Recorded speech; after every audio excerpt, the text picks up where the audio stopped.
버지니아 애난데일에 위치한 워싱턴 새한장로교회 한창훈 담임 목사님의 주일 설교 말씀입니다. 하나님을 더욱 잘 알아가는 은혜의 시간이 되시길 바랍니다. 함께 읽을 성경 말씀은 갈라디아서 5장 22절로 26절에 있는 말씀입니다.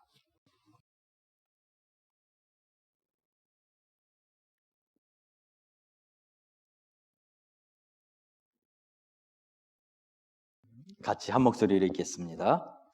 오직 성령의 열매는 사랑과 희락과 화평과 오래 참음과 자비와 양선과 충성과 온유와 절제니 이 같은 것을 금지할 법이 없느니라. 그리스도 예수의 사람들은 육체와 함께 그 정욕과 탐심을 십자가에 못 박았느니라.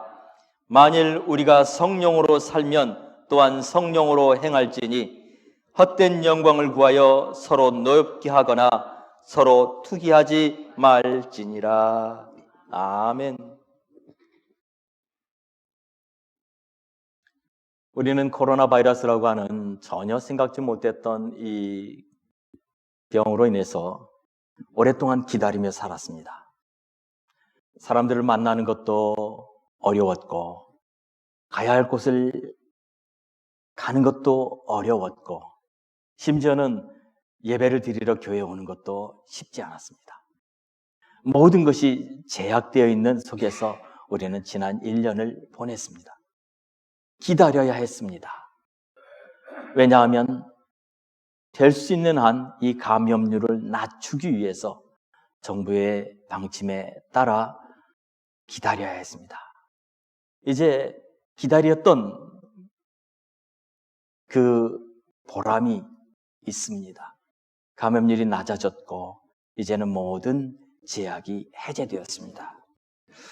오늘 우리는 이 기다림, 특별히 오래 참음이라고 성경에는 말하고 있는 이 성령의 열매에 대해서 오늘은 살펴보려고 합니다.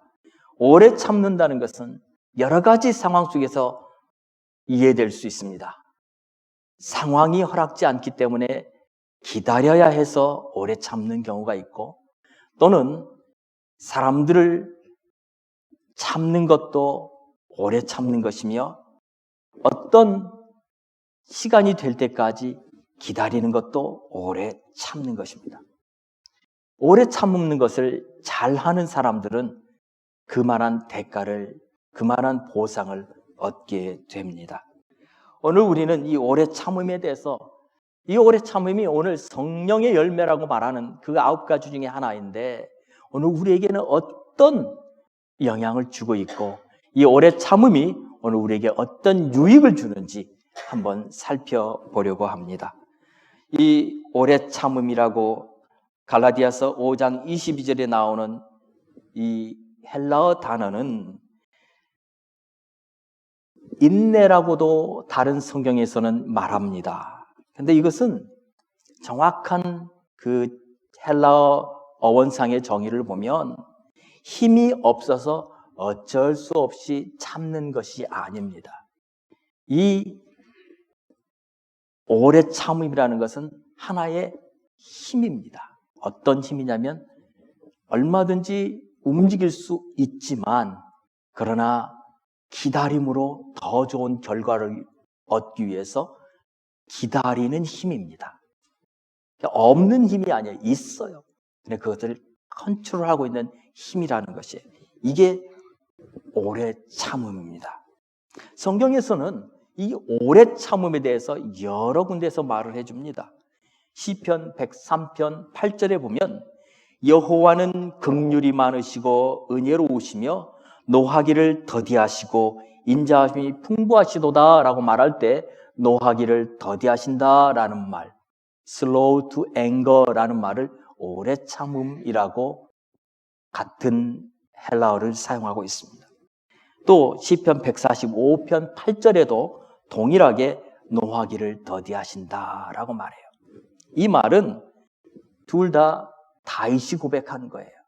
하나님은 오래 참는 분이시다라는 거예요. 그런데 요나도 요나서 4장 2절에 이렇게 고백합니다. 여호와께 기도하여 이르되 여호와여 내가 고국에 있을 때 이러하겠다고 말씀하지 아니하였나이까? 그러므로 내가 빨리 다시스로 도망하였사오니 주께서는 은혜로우시며 자비로우시며 노하기를 더디하시며 라고 말해요. 요나가 알고 있는 하나님도 오래 참으시는 하나님이시라는 것이죠. 그러면 바울도 로마서 2장 4절에 이렇게 말합니다. 내가 하나님의 인자하심이 너를 인도하여 회개하게 하심을 알지 못하여 그의 인자하심과 용납하심과 길이 참으심이 풍성함을 멸시하느냐? 길이 참는다라는 말에서 동일하게 오래 참으시는 하나님의 성품을 보여주고 있습니다. 여기서 말씀드리고 싶은 것이 바로 이겁니다. 이 오래 참음이라는 이 낱말은 하나님의 성품을 가르친다는 거예요. 하나님은 오래 참으시는 분이세요. 왜요? 긍휼히 여기시기 때문에, 죄인이 회개하고 돌아오기를 원하시기 때문에 오래 참으시는 분이세요. 우리는 이 하나님 아버지의 이 오래 참는 성품을 신약성경 누가복음 11장, 15장에 있는 한 비유를 통해서 우리는 보게 됩니다. 여러분, 탕자의 아버지 비유하시죠. 집을 떠난 아들을 기다리는 아버지의 모습. 그 모습 속에서 우리는 오래 참으시는 아버지의 모습을 보게 됩니다. 우리 영상을 하나 보여주세요. 그 유명한 화가 렘브란트라는 사람이 이 그림을 그렸어요. 이 그림 속에서 우리는 아들을 반가이 맞이하는 아버지의 모습을 보게 됩니다. 이 모습 속에서 우리는 오늘 우리가 아버지의 날입니다. 아버지 주일입니다. 아버지의 성품 가운데 하나는요, 인자함이 있어요. 아버지의 성품 가운데 하나는요, 기다리는 모습이 있습니다. 이 그림을 헨리 나우엔이라는 영성신학자가 이렇게 해설하는 것을 들었습니다. 아버지의 시선을 한번 보세요. 아버지의 눈을 한번 보세요. 그 다음 그림을 보면 조금 확대되어 있을 겁니다. 아버지의 그 눈은 마치 그 아들이 오기를 기다리다 지쳐서 눈이 거의 실명될 정도로 그렇게 된 모습이라고 설명합니다. 여러분, 성경에 보면 어떻게 나와 있습니까? 아직도 상거가 먼데 아버지는 그 아들을 보자마자 달려갔다라고 성경에 나와 있지 않아요? 그때 당시에 고귀한 사람은 절대로 달리지 않습니다. 그런데 얼마나 그 아들이 오기를 눈이 빠지도록 기다렸던지, 아들이 아직도 상거가 먼데 먼 곳에 있는데도 아버지의 눈에는 보이는 거예요. 다른 사람의 눈에는 보이지 않지만 아버지의 눈에는 그게 아들인 것이 확인이 되는 거예요. 아버지가 달려간다고 성경은 말하고 있어요. 얼마나 오랫동안 기다렸던지 그 눈은 마치 실명한 것처럼 보여진다라고 쓰여 있습니다. 또 그 아버지의 손을 한번 보세요. 자, 저 그림 속에 나와 있는 손이 오른손과 왼손이 다릅니다. 왼손을 보면 투박한 손이에요. 힘줄이 다 보이는 손이에요. 그런데 왼손을 보세요. 왼손은 아주 매끄러운 손이에요. 이것을 이렇게 말합니다. 아버지의 마음 안에는 두 가지가 있다. 하나는 용기와 그리고 아주 투박한 그런 자기의 가족을 지키고자 하는 그런 아버지, 강한 모습이 있고, 또 하나는 자애로운 그 사랑스러운 아버지, 기다리시는 아버지의 그 모습이 있다는 것을 두 손을 통해서 보여줬다는 거예요. 아버지는요, 강한 분만이 아니에요. 때로는 너무 약한 분이기도 해요. 왜요? 사랑하시기 때문에. 그 밑에 무릎을 꿇고 있는 아들을 보세요. 아들의 신발을 보세요. 하나는 신발이 있고 하나는 벗겨졌습니다. 그 벗겨진 그 발을 보세요. 이미 상처가 날 대로 났습니다. 그리고 아직 벗겨지지 않은 그 샌들을 보세요. 다 헤어져 있는 샌들. 얼마나 가난하게 고생하고 있었던지 그 샌들의 모습을 통해서 이 아들의 모습을 보여줍니다. 저 아들의 머리를 보세요. 저 아들은 머리가 다 빡빡 깎였습니다. 저 모습을 통해서 나는 죄인입니다 라고 표현하고 있는 것을 보여준다고 말하고 있어요. 그 모습을 통해서 아버지, 그 아들을 껴안고 어쩔 줄 몰라 하는, 그러나 정말 너무나 지치고 너무나 오랫동안 기다렸기에 마치 정말 그 시선을, 그 초점을 잃어버린 것 같은 아버지의 눈을 보라고 말합니다. 그 옆에 보면은 앉아있는 남자가 한 명이 보입니다. 그 앉아있는 남자, 그 남자의 얼굴을 이렇게 보세요. 그리고 그 다음 화면을 한번 보여주세요. 거기에 보면은 1635년에, 지금 이 그림은 1668년에 그린 그림이에요. 근데 그보다 한 30년 전에 그렸던 그림이 있어요. 자기가 아주 방탕하게 살았던, 렘브란트라는 사람 자체가 방탕하게 살았던 모습을 그림으로 그려놨어요. 그런데 그 모습 속에 이 아들 모습과 똑같은 그림이 그려져 있어요. 그건 뭐냐면 지금 저 렘브란트라는 화가는요, 항상 그림에다 자기 얼굴을 그려놔요. 십자가에서 못 박는 군병들을 그렸을 때, 예수님이 십자가에서 내려오는 그림을 그릴 때 그 밑에서 그 비웃고 있는 사람 한 명의 얼굴이 자기 얼굴이었어요. 이 그림 속에서도 자기 얼굴이 지금 그 옆에 앉아있는 사람 누구예요? 형이에요. 탕자가 돌아왔지만 그 형은 반기지 않았습니다. 그 형의 모습이 자기의 1635년에 그려놨던 그 방탕한 자기의 모습과 지금 1668년에 그린 모습 속에 똑같은 사람으로 그려놨어요. 자기는 그렇게 방탕한 사람이었다. 얼마나 그는 이 돌아온 아들 탕자에 대한 연민의 마음이 있었던지 자기 스스로가 탕자라고 생각을 했어요. 그래서 그의 일생에 이 그림을 몇 차례에서 그려요. 1642년에는 애칭으로 그렸던 그림도 있고요. 또 여러 차례 이 그림을 계속해서 그려요. 왜요? 자기예요, 자기. 돌아온 탕자. 우린 저 모습 속에서 아버지를 봅니다. 여러분의 아버지는 어떤 분이셨습니까? 여러분의 아버지는 화를 잘 내시는 분이셨습니까? 성격이 급한 분이셨습니까? 조금만 잘못해도 호통을 치는 분이셨습니까? 아니면 항상 기다려줬던 아버지십니까? 어려움이 있으면 찾아와서 얘야 뭘 도와줄까? 아니면 조용히 바라보는 그런 아버지셨어요? 아니면 조금만 잘못해도 호통을 치면서 너는 왜 이걸 못해? 라고 소리쳤던 그런 아버지셨습니까? 우리 하나님 아버지는요, 여기 탕자의 아버지처럼 기다리시는 아버지세요. 오래 참음은 바로 우리 아버지 하나님의 성품인 것입니다.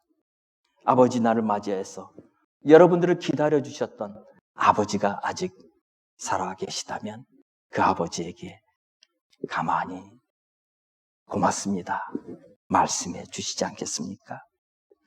바울은 오늘 우리가 따라가게 될 성품이 바로 이 아버지, 기다리시는 아버지, 바로 오래 참음이라고 말하고 있습니다. 에베소서 4장 1절로 2절에 이렇게 말합니다. 그러므로 주 안에서 갇힌 내가 너희를 권하노니 너희가 부르심을 받은 일에 합당하게 행하여 모든 겸손과 온유로 하고 오래 참음으로 사랑 가운데서 서로 용납하라고. 오래 참음으로 용납하라고 그렇게 말하고 있습니다. 뿐만 아니라 그 오래 참는 성품을 우리가 갖게 하기 위해서 기도한다고 말했습니다. 골로새서 1장 9절로 11절에 보면 이렇게 나와요. 9절에 보면 이로써 우리도 듣던 날부터 너희를 위하여 기도하기를 그치지 아니하고 기도한대요. 그러면서 11절에 이렇게 말합니다. 그의 영광의 힘을 따라 모든 능력으로 능하게 하시며 기쁨으로 모든 견딤과 오래 참음에 이르게 하시고 오래 참도록 그런 사람 되라고 내가 기도한다 라고 말하고 있습니다. 그리고 오래 참음으로 옷을 입으라고 골로새서 3장 12절에서는 말합니다. 우리의 옷이 화려한 어떤 옷이 아니라 오래 참음이라는 옷이라는 거예요.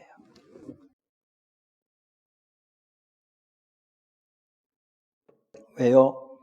오래 참는 자에게 하나님은 은혜를 주시기 때문입니다. 야고보서 5장 7절을 다 같이 한번 읽어보겠습니다. 시작.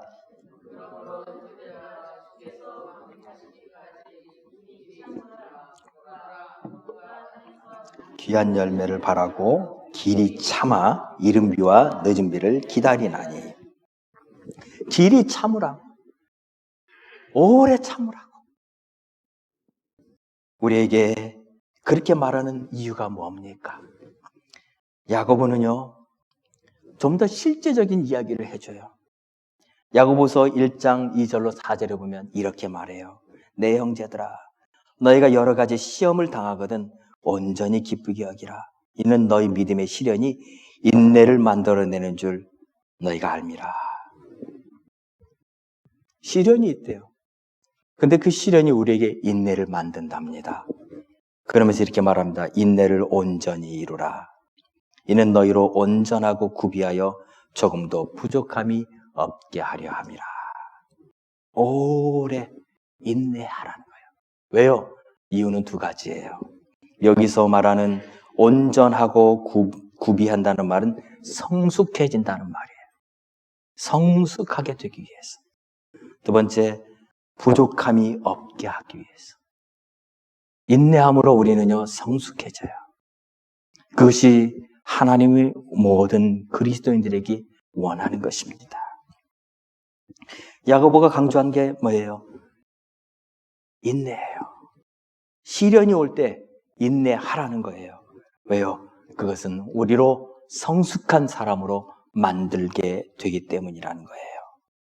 이게 오래 참음이 갖는 영적인 유익입니다. 두 번째, 오늘 주시는 말씀은 오래 참음은 성숙한 자로 변화시켜준다는 거예요. 여러분, 성숙한다는 게 얼마나 어려워요. 여러분, 부족하지 않은 사람 있습니까? 우리 다 부족해요. 그런데 인내를 하면 부족함이 없어진답니다. 성숙해진답니다. 오늘 이 인내한가, 이거 쉽지 않아요. 근데 이 인내를 통해서 정말 성숙해진 사람 한 사람의 간증을 들려드리려고 합니다. 혹시 제가 드린 그 사진에 어떤 한국분이 한 분 있을 겁니다. 보여주실 수 있으면 보여주십시오. 이분은 1986년에 북한 함경남도 단천에서 태어났어요. 북한 탈북자입니다.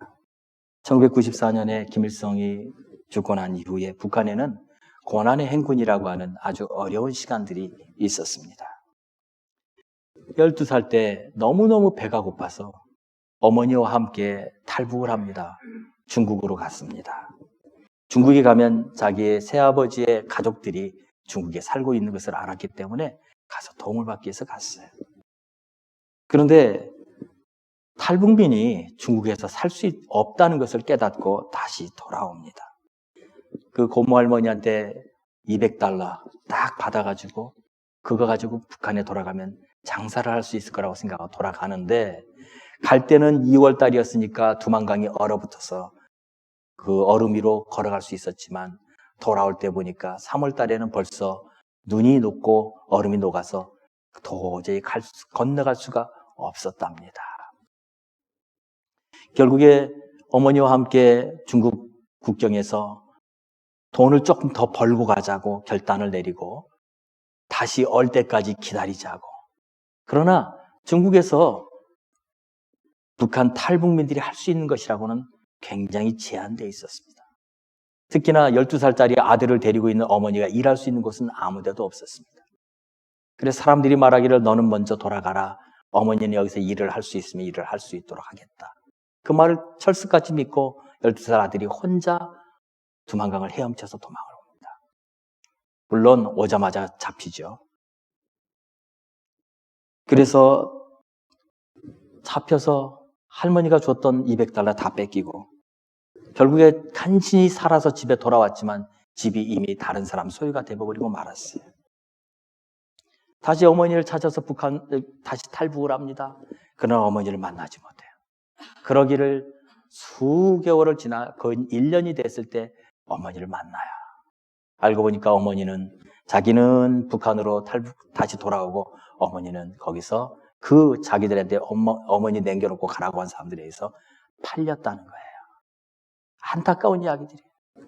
그리고 하룻밤 같이 따뜻한 저녁을 먹고 그 다음날 다 헤어지는데 그것이 마지막이 되고 말아요. 그리고 다시 북한에 돌아옵니다. 그런데 북한에 또다시 돌아오자마자 또 잡혀요. 돌아와서 결국엔 또다시 탈북을 하고 총 6번을 탈북을 해요. 그런데 그가 이제부터 그의 삶이 바뀌기 시작하는데 고모 할머니를 따라간 새벽기도회에서 십자가에서 자기를 위해서 피 흘리시는 예수님을 환상 속에서 보게 돼요. 처음으로 그가 예수님이 있다는 것을 믿게 되지요. 그리고 그곳에서 어떤 꽃제비 아이들만 모아놓고 훈련시키는 곳이 있었어요. 그 아이들에게 성경을 가르치는 그런 선교사님이 있었어요. 그 선교사님 밑에서 훈련을 받으면서 하나님의 말씀을 외우기 시작을 해요. 너무나 신앙이 뜨거워집니다. 그의 나이 14살, 15밖에 되지 않은 그 어린아이가 북한에 가서 복음 전하겠다고 자기 친구와 함께 둘이서 다시 북한으로 넘어갑니다. 물론 선교사님이 반대하지만 결국엔 자기는 갑니다. 자기는 얼마나 신앙이 뜨거웠는지 자기가 이 두만강에 딱 들어가면 두만강이 싹 갈라질 줄 알았대요. 홍해가 갈라지는 것처럼. 그런데 두만강은 갈라지지 않았고 건너자마자 또다시 잡힙니다. 잡혀서 이제 벌을 쓰고 있는데 그때 하나님 앞에 원망하는 목소리를 이렇게 말했대요. 하나님 계신 겁니까? 하나님 정말 우리와 함께 하는 겁니까? 그렇다면 나한테 좀 보여주세요. 하나님 우리와 함께 하고 있다는 걸. 저 구름으로 싹 가려져 있는 저 하늘에 햇빛을 좀 보여주세요. 1시간쯤 지나자 갑자기 자기 위에 그 구름이 싹 열리면서 햇빛이 보여지더래요. 하나님 함께 하고 있구나. 그걸 깨달았어요. 그리고 자기를 취조하던 그 경찰이 자기 집에 데려가서 밥을 먹이더래요. 그러더니 나중에 자기들의 그 문서를 다 찢으면서 얘기를 하기를 내 아들 같아서 너희를 풀어준다. 어서 빨리 도망가라. 그러더라고요. 북한에서 있을 수 없는 일이 일어나기 시작한다는 거예요. 하나님 그와 함께하고 있다는 것을 경험해요. 그리고 이제 다시 돌아오는데 시장에서 그 깡패들을 만납니다. 근데 깡패들이 또 뭔가를 뺏으려고 막 하는데 누군가가 어떤 아주머니가 나타나더니 내 조카라고 건들지 말라고 그렇게 하더라는 거예요. 그런 그 아주머니가 자기 집에 데려가서 재워주고 먹여주더라는 거예요. 그 아주머니는 딱 한 번 봤대요. 자기가 그 아주머니한테 양발 하나 샀대요. 근데 그 아주머니가 자기를 지켜주더래요. 너무나 가슴이 뜨거워서 그 아주머니한테 복음을 전했대요. 무디 그 목사님의 간증을 하고 조지 물러 고아이들의 아버지 조지 물러의 간증을 하고 나도 그 하나님 믿는다고 그렇게 뜨겁게 간증을 했는데 그 아주머니 싹 듣더니 갑자기 나가더래요. 큰일 났다. 저 아주머니가 이제 가서 신고하면 나는 또 잡혀가는데. 하나님 앞에 막 기도했대요. 하나님 제발 한 번만 살려주세요. 내가 잘못했습니다. 아주머니가 들어왔는데 아무도 따라오지 않더래요. 다음날 새벽에 도망가려고 막 부시럭거리는데 아주머니가 불러 세우더니 학생이 믿는다는 그 하나님 나도 믿고 싶다고. 그래서 그 아주머니한테 자기가 예수님에 대해서 설명하고 예수님 믿는 영접 기도를 따라하게 했대요. 그 아주머니 영접 기도를 따라했대요. 그러면서 하나님이 자기의 마음 가운데 들려오는 목소리가 있대요. 내가 북한을 사랑한다. 북한에 있는 사람들을 저주받은 사람들이 아니다. 내가 저들을 위해서 죽었다라는 주님의 마음이 가슴 깊이 찾아오더라는 거예요. 또다시 탈북을 하죠. 그런데 이번에 탈북을 하다간 또다시 잡힙니다. 잡혀서 돌아온 것이 결국에는 노동단련대라고 하는 곳에 가서 1년 동안을 감옥 생활을 합니다. 아무도 살아남지 못한다는 곳에 가서 하나님 날 살려달라고 그렇게 기도를 했는데 죽지 않고 살아 돌아옵니다. 그리고 나서 다시 이제 중국에 가서 그 선교사님 밑에서 훈련을 받기 시작을 하는데 공안한테 잡혀서 다시 또 북한에 돌아오게 됩니다. 이 일이 계속 반복되는데 이제 어떤 일이 벌어지냐면 그가 나중에는 자기가 이제 중국말도 너무 잘하고 그곳에서 많이 생활했기 때문에 공안이 잡았어도 자기가 북한 사람이라는 티가 하나도 안 났대요. 공안이 자기를 그냥 차로 태워다 주려고 하는데 순간 자기가 내리는 곳이 바로 선교사님이 살고 있는 곳이라는 거예요. 안 되겠다. 내가 가면 저 선교사님 잡히는데. 그래서 공안한테 그 경찰차 안에서 얘기했대요. 나 북한 사람이라고. 나 탈북자라고. 다시 또 북한으로 잡혀가는데 하나님이 이번에는 그 마음 가운데 담대함을 주더라는 거예요. 5번째 잡혀가는 거예요. 근데 이번에는 담대함을 주더래요. 이상하더래요. 이전에는 두렵고 무섭고 그랬는데 이제는 두렵지가 않더래요. 북한에 잡혀가서 그 많은 고초를 다 받고 있는데 잡혀간 곳에 딱 보니까 자기하고 같이 중국에서 훈련받았던 철수라는 아이도 잡혀갔더래요. 둘이서 같이 훈련을 받았던 아이들이었기 때문에 어떻게 주일을 보내는지를 알아서 주일날 아침 둘이 마주보고 앉아서 하나님 앞에 예배를 드렸대요. 말 한마디 않고 속으로만 예배를 드리는 예배를 드렸대요. 그런데 하나님이 그때 하나님이 감동이 자기에게 몰려오면서 이렇게 말하더래요. 내가 다시 이곳에 잡혀 들어온 이유는 바로 이 철수와 같이 복음을 위해서 핍박받는 자들을 위해서 기도하라고 너를 부른 거다 그러더래요. 왜냐하면 자기는 선교사님 밑에서 훈련받았다는 얘기를 한 번도 안 했기 때문에 그냥 감옥만 가면 되지만 그 철수라는 친구는 선교사님 밑에서 훈련받았다고 했기 때문에 이미 정치범 수용소로 가게 되어 있다는 거예요. 정치범 수용소로 가면 죽는답니다. 그런데 하나님이 그 얘기를 해요. 내가 이런 아이들을 위해서 기도하라고 너를 여기로 보냈다. 거기서 다른 곳으로 이동하는 과정 중에서 다시 도망을 갑니다. 그리고 도망을 가는 그 과정 중에 수없이 하나님이 그와 함께해요. 한 번은 도망을 가는데 길을 잃어버렸어요. 그리고 먹을 것이 물도 없었어요. 너무나 이제 갈증 나서 너무나 죽겠는 그 상황 속에서 하나님께 하나님 나 물을 좀 주세요. 나 죽겠습니다. 그런데 바로 눈앞에 누가 먹다만 병이 하나 있더래요. 물병이. 3분의 1 정도 물이 남아있는 병이. 그걸 먹었고 하나님 감사합니다. 그리고 또 한참을 가는데 또다시 또 그 갈증이 오더래요. 하나님 제발 한 번만 더 물병 주세요. 조금 가는데 길에 한가운데 물병이 또 하나 놓여있더래요. 그런 하나님의 간증, 그 사람의 간증들을 이렇게 듣는데요. 제가 이 이야기를 책으로도 읽고 그 사람의 직접 그 대면하면서도 그 들었고 이 줌을 통해서 들었어요. 그러는데 이 감동이 며칠째 계속 밀려와요. 그런데 한 가지 그가 마지막에 말해요. 왜 그 고난을 다 겪게 했느냐는 거예요. 왜? 한 가지. 성숙하게 하기 위해서. 부족함이 없게 하기 위해서. 지금 그분은요. 한국으로 넘어왔어요. 결국에 20년 동안 고생하고 한국에 돌아와서 교회를 세웠어요. 탈북자들을 위한 교회를 세웠어요. 그리고 기도하기를 자기는 북한으로 다시 보낼 사람들을 훈련시키고 있다는 거예요. 그곳이 언젠가 문이 열리면 그곳에 가서 복음 전할 사람들, 그 사람들을 훈련시키는 것이 자기의 사명이라고 그렇게 훈련하고 있는 분이셨습니다. 여러분, 왜 우리가 이렇게 어렵고 힘든 시간을 보내요? 여러분 가운데 혹시나 지금 여러분이 전혀 원하지 않는 어떤 고난과 어려움 속에 있는 분들이 있다면 한 가지, 여러분으로 하여금 온전하고 구비하여 부족함이 없는 성숙한 사람으로 만들기 위한 것이라는 것을 잊지 마시기 바랍니다. 하나님이 우리에게 왜 이런 일들을 허락했어요? 성숙한 사람 만들기 위해서. 예수님의 이름으로 부탁드립니다. 우리 모든 성도님들 정말 부족함이 없는 성숙한 사람들 되시기를 바랍니다. 그렇게 되실 것을 믿습니다. 여러분 모두 성숙한 정말 하나님 앞에 아름답고 정말 성숙한 그리스도인들이 될 것을 믿습니다. 마지막으로 오래 참으면요. 한 가지 기억해야 될 게 있어요. 언제까지 참아야 될까요? 하나님이 정한 시간까지 참아야 돼요. 정한 시간이라는 것은 아무도 모릅니다. 하나님이 일하실 때라고 하는 것이 더 정확한 표현일 거예요. 하나님이 일하실 때까지 참으십시오. 여러분, 그 야고보서 5장에 보면은 길이 참으라 그랬어요. 길이 참으라. 언제까지요? 이른 비와 늦은 비가 내릴 때까지. 이 말씀을 읽는데 생각났던 분이 바로 엘리야였어요. 엘리야가 이제 그리시나이가에 있는 모든 물이 다 말라버리자 하나님은 어디로 가라고 그래요?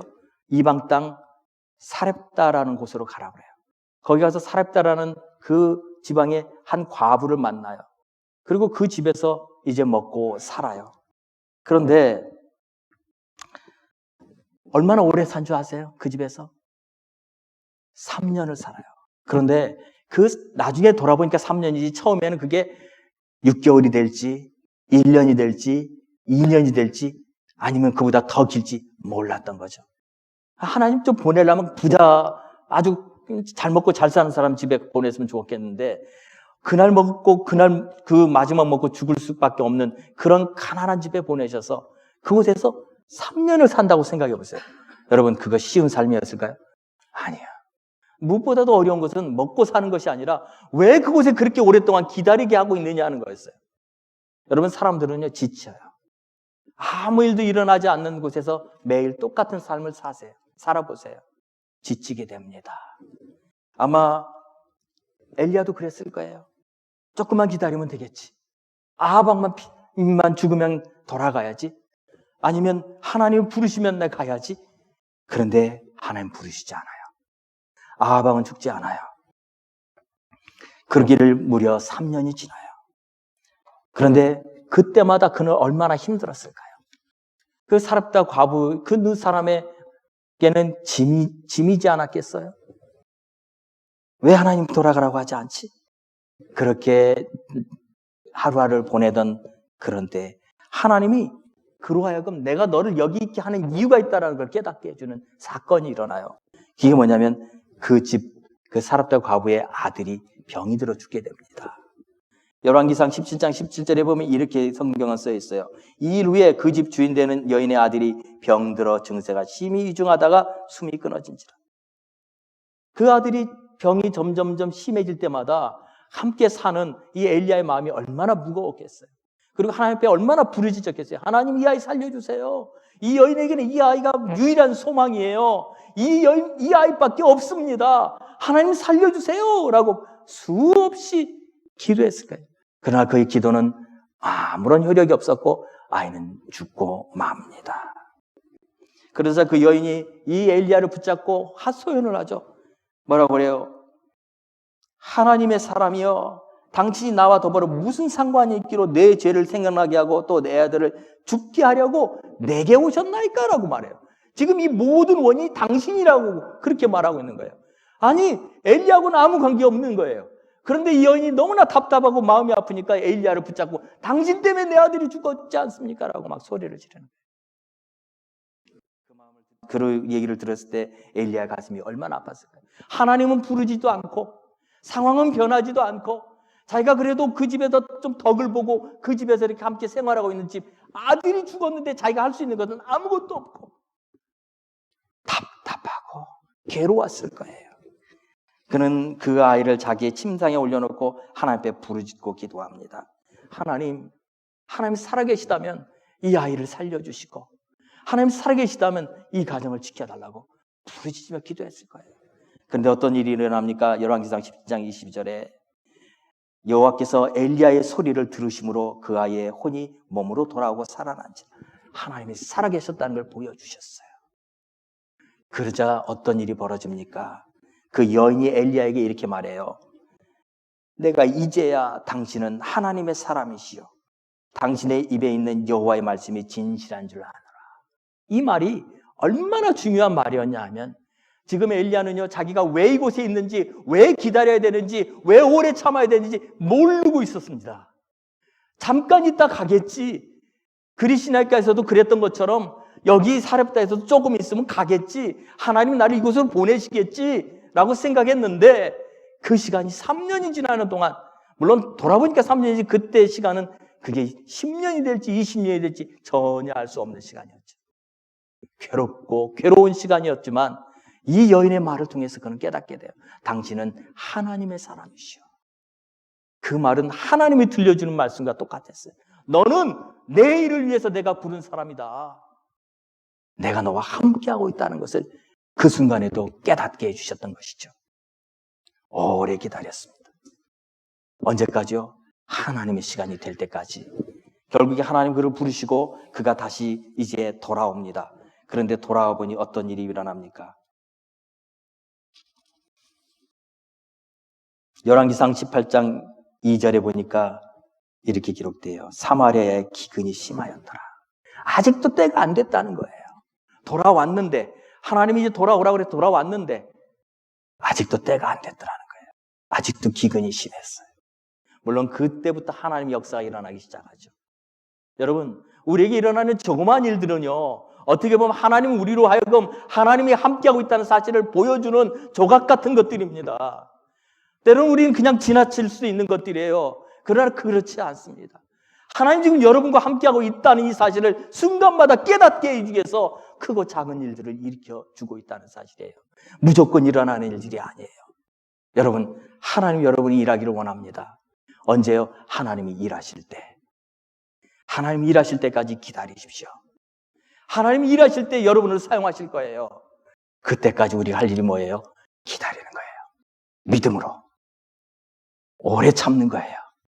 오래 참는 것은 쉬운 일이 아니에요. 그러나 그것을 통해서 하나님의 역사가 일어나게 됩니다. 기다리는 자만 하나님이 사용하십니다. 사랑하는 성도 여러분, 이제 말씀을 맺으려고 합니다. 오늘 우리가 주신 하나님의 말씀, 오래 참으면 하나님의 성품이라는 사실을 기억하십시오. 그리고 그 하나님의 성품을 우리로 갖게 하기 위해서 때로는 시련도, 때로는 고난도 우리에게 허락하신다는 사실이에요. 왜요? 성숙한 사람 되게 위해서. 여러분, 성숙한 하나님의 백성들, 성숙한 하나님의 아들과 딸들 되시기를 바랍니다.